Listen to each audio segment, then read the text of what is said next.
Hello guys, good morning, good afternoon, good evening from wherever you are watching. Oh, it's such a cold day. I mean, yesterday I never went out of the house at all, and today I decided to take a walk, and I'm surprised just how cold it is. But anyway, I already started the journey, so I'm gonna go. Anyway, thank you so much for tuning in to another video. Yay! It's another day in Deutschland. It's a Thursday. And actually, since I came, or at least since we started the year, I've not been able to attend church. One is because I arrived on Sunday, and of course I wouldn't have gone to church on that day.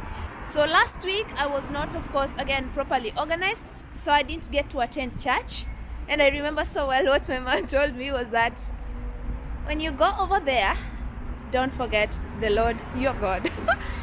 So I'm doing my duty. I'm going to find out where the church is. I already checked online, so I'm just going to follow the street address, and of course hopefully I make it to that place, because I don't want to wait until Sunday to be the time that I'm looking for the church. Anyway, that aside, so there is somebody that commented from the last video that they wanted to know about my living situation.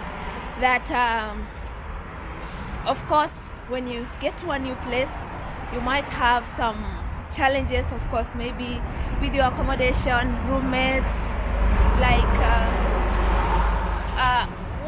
how do I relate with my housemates, and what kinds of cultural differences do we have, and what kinds of rules do we have around the house. So I thought that during this walk would just be a wonderful time for me to tell you that. For one, my housemate is African, and that is just nice. Okay, from Africa, but definitely, of course, not from my country. It comes from the Democratic Republic of Congo. So we have some bit of cultural similarities, given that the fact that we both come from Africa. So I only have one housemate. It's a 2-bedroom apartment. He has the other room, and I am using of course the second room. When it comes to language, thankfully the people from the DRC can speak Swahili just as we Kenyans, but of course their Swahili is a little bit different from ours. Some words, some things are different, but yeah, he can speak Swahili and I can speak Swahili.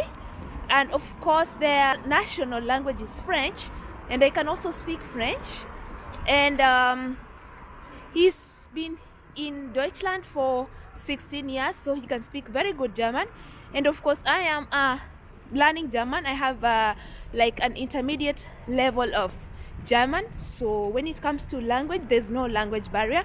We can clearly understand each other. If we cannot understand each other in Swahili, then we can speak any other language, like but mostly he has been trying so much to speak to me in German, because he knows that I am a student, and he knows clearly that I need to practice. So that is a very good thing. Been helping me so much with of course practicing to speak German. What else can I say? The difference actually comes in our cuisine. We eat some similar things, like of course fish is universal, beef and stuff like that, but there are some things that I really found weird in the Congolese cuisine. The fact that they eat cassava leaves. Hi! For us, cassava leaves is for animals. So yeah, he eats cassava leaves as vegetables, and of course I found that weird. But of course, to be polite, I tried to test a little bit of that. And then to my shock, yesterday he brought sweet potato leaves. Yeah, so, and in the DRC those are also vegetables. And to make matters worse, you don't only eat the leaves, you also have to include the stalks, which I found so weird, and I thought it would be you know, very coarse, like somebody's trying to chew grass. But I was so surprised when he prepared the vegetables. And okay, something else that is weird is that he mixed the vegetables with dry fish. Dry fish, or smoked fish, that is.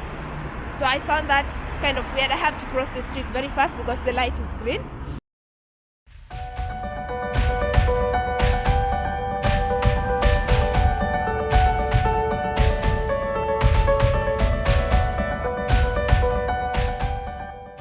Yeah, so the food turned out to be so sweet because today his sister is visiting from Aachen, and of course he spent the whole night last night preparing lunch for today, of course, for the visitor. Wow, the detail that goes into food preparation for Congolese people. So I mean, I don't have so much to say. That is the living situation. We live so peaceably. It's not like I cook my own food and he cooks his own food.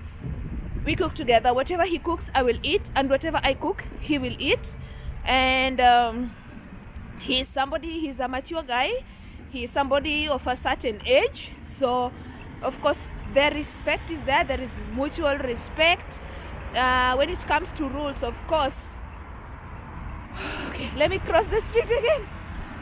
So if we are talking about house rules, it's not like he laid down some rules and told me that this is what you're supposed to do and that is what you're supposed to do.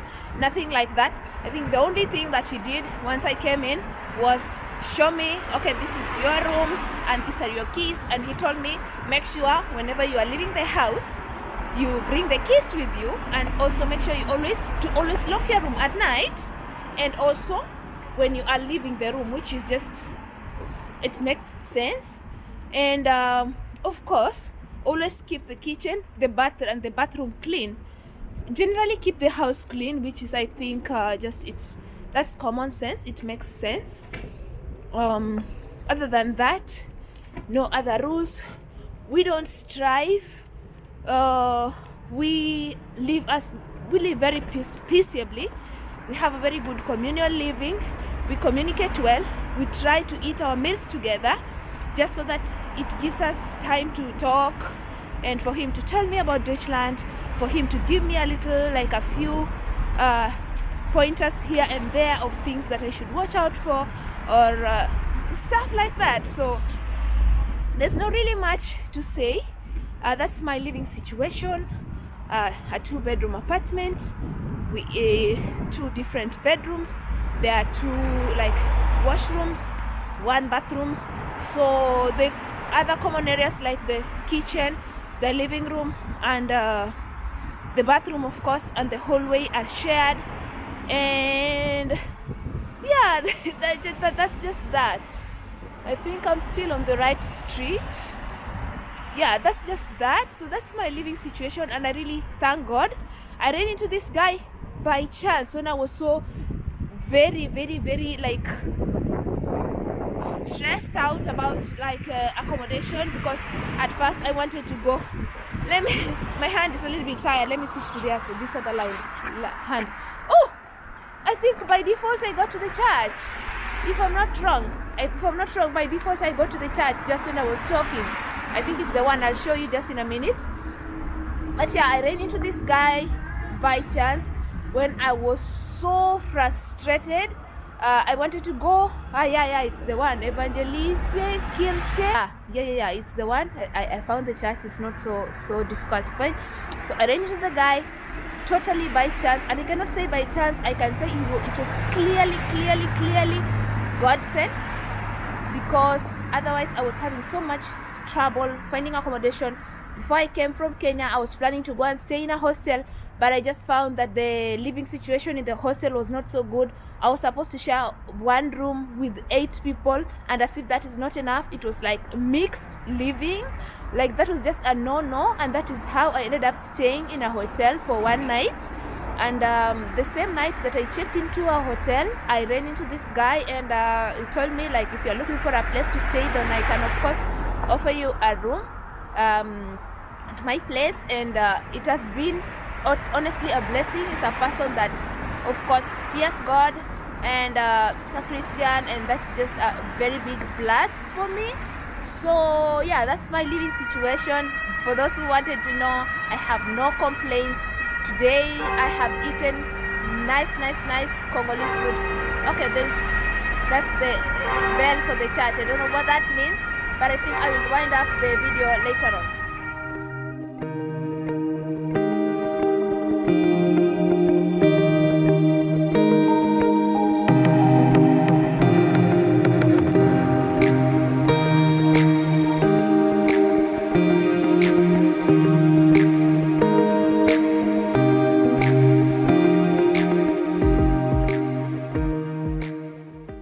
Hello, so the mission to find the church was a big success.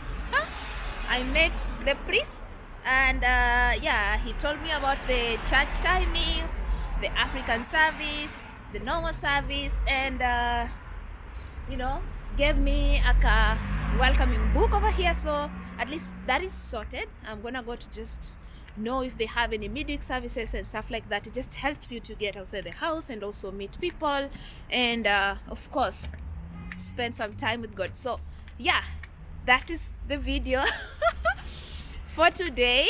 I'm just out and about. Otherwise, it's, oh my god, it's such a cold day. It's such a cold day, but that's something that I was really planning to do, and I'm glad that I got to do it. I'm glad that I got to know where the church is, and it's not at all complicated. It's just a few steps away from the train station that I'm already used to coming to. So that is really cool. I like the place. Somebody commented that Duisburg is a douche place to live, but honestly for me, I love it. So far, I love it. I love the area that I live in. It's cool, and who knows? Qui sait? In French, they say qui sait. So far, I love it. Honestly, I'm loving it. And thank you so much for watching, knowing about my living situation, and of course, whether I'm gonna be attending church or not, and yeah, I will see you on another video, and probably that will be now when I'm attending church service. It's apparently will be in the evening at 6, and there'll be sort of a concert or something. So it sounds exciting, and oh, I can't wait to show you guys. So over here, when the light is red like that, you're not supposed to cross. Some people do. It's called jaywalking, but it's frowned upon. It can get you into some trouble, so you always have to wait until the light is green. Very important. And just right now, see, I don't want to be in any other kind of trouble with the law of this land. So that's what. So choose. Be better.